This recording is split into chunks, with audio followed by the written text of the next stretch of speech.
Bonjour et bienvenue dans la rubrique des portraits de Positivie. Des portraits de héros ordinaires. Et aujourd'hui, on part à la recherche d'un philosophe. Alors où est-ce qu'on peut bien trouver un philosophe dans le Gard? Un philosophe, ça se trouve où un philosophe?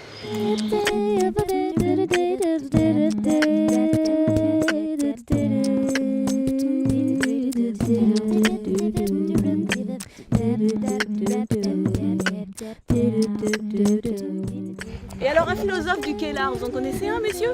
Il a mis une sardine sur un bout de pain qu'un pigeon qui vole. Et si on le cherchait dans le cimetière, notre philosophe? Vous Ah, ne connaissez pourquoi pas vivant Ah, ici, hein? vous pouvez tomber sur une autre, mais elle n'a pas méfié.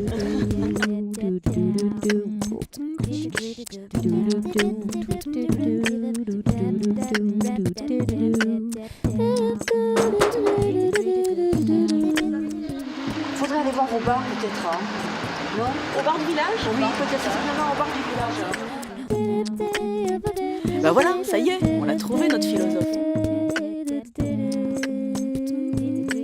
J'ai fait beaucoup de guerre en plus sur la famille. C'est vrai, On a ouais. passé l'après-midi la nature quand même, il fallait. Puis après, il fallait l'apéro, tout ça. Et un peu...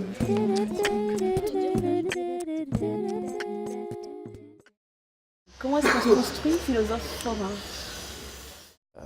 C'est parce que je suis un peu comme qui dirait itinérant. Et je me déplace là où on m'appelle, et ça peut être dans les festivals, ça peut être dans les salles des fêtes, dans des foyers ruraux, dans des ambiances comme ça, qui sont des petits lieux, mais ça n'empêche pas qu'on puisse y faire des grandes choses. Voilà. Donc c'est le principe. Voilà, je rajoute un élément, parfois je me sens peut-être plus proche du philosophe foireux, du philosophe forain.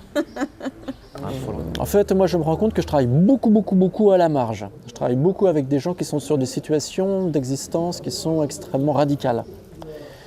Tu vois, que tu sois en prison à tricoter avec les types sur la question, je sais pas, de la justice ou de la vérité ou du temps, ou que tu sois en clinique psychothérapeutique à réfléchir sur ce que c'est que l'extension de la conscience qui prend une dimension cosmique, hein, ou que tu traites, comme je l'ai fait il y a 2 jours, avec des gens qui travaillent en soins palliatifs, que tu traites du rapport à la mort, qui ne peut pas être nommé, tu vois. Qui ne peut pas être nommé. Ah oui, puisque comment tu l'as défini, les gens disent c'est quoi la mort? C'est la fin de la vie. C'est un aveu d'impuissance. Notre existence, c'est le confinement, naître, descendre au monde, apparaître au monde, c'est déjà s'inscrire dans la finitude. Prendre acte que l'existence est un cachot. Moi, je me méfie profondément de tous les discours qui sont les discours de la délivrance. Et je pense que ce qu'il faut jouer, c'est jouer habilement avec les déterminismes qui nous travaillent.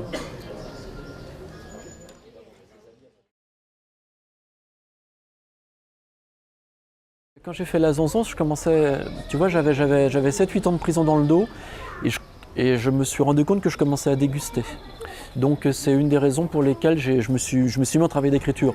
L'autre raison, si tu veux, c'est que j'étais très énervé parce que dès que je racontais ce que je faisais en prison, les gens n'y croyaient pas. Ils disaient c'est pas possible, ça peut pas exister des trucs comme ça, quoi.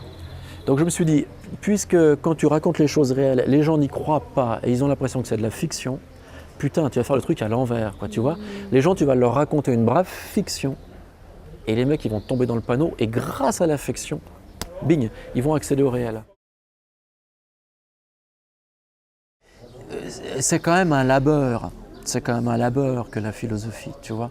Il faut quand même mouliner, il faut quand même charbonner, il faut quand même boulonner pendant des années. Ouais. C'est des putains d'années d'études, c'est des confrontations à des textes qui sont extrêmement hermétiques, qu'il s'agit vraiment d'ouvrir à la pince Monseigneur, tu vois, c'est très difficile. Et c'est un travail de longue haleine. Donc se méfier de tous les cafés philo qui font croire aux gens que spontanément comme ça, ils peuvent se mettre en philosophie, c'est pas vrai. Ben, si tu veux, moi ce qui m'a un petit peu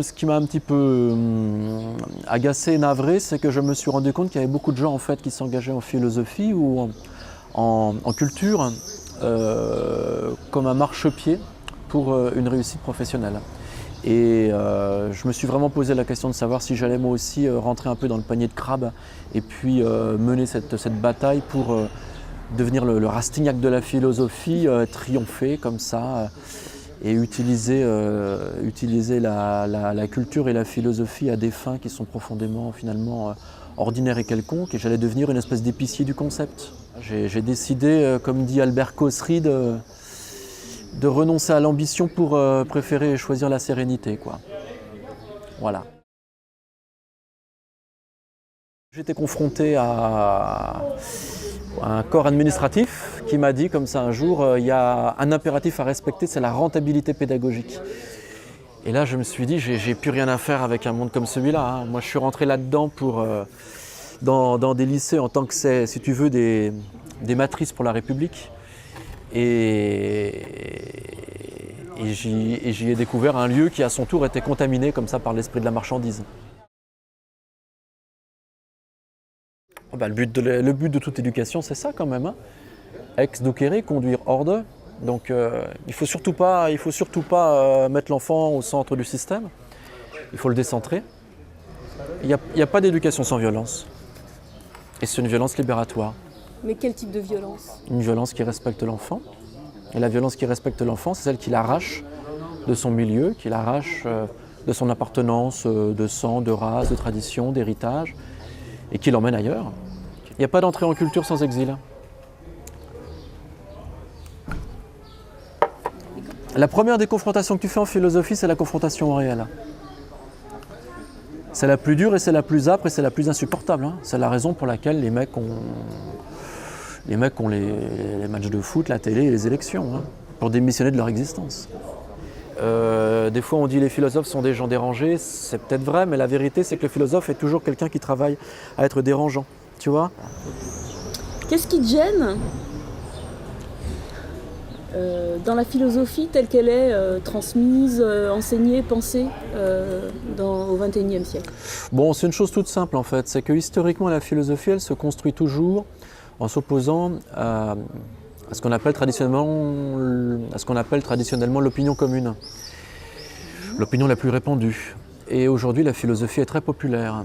Une bonne philosophie ne peut être que violente, turbulente. Jean Kelevitch disait la première caractéristique du philosophe c'est qu'il est insolent. Si la philosophie est populaire, peut-elle être encore insolente, hein. Par exemple, le siècle des philosophes, c'est le XVIIIe siècle. Pourquoi? Parce que c'est le siècle effectivement où se lève un peuple et où une conscience s'émancipe et s'élargit. Donc il y a deux solutions. Soit la philosophie devient populaire, c'est-à-dire elle devient une espèce d'idéologie anesthésiante, générale, elle se réduit à être une éthique, un art de vivre. Soit deuxième solution, elle est populaire, mais elle est populaire parce qu'elle nourrit les ferments qui sont les ferments de révolte, de colère, qui sont les prémices d'une belle insurrection politique. Voilà.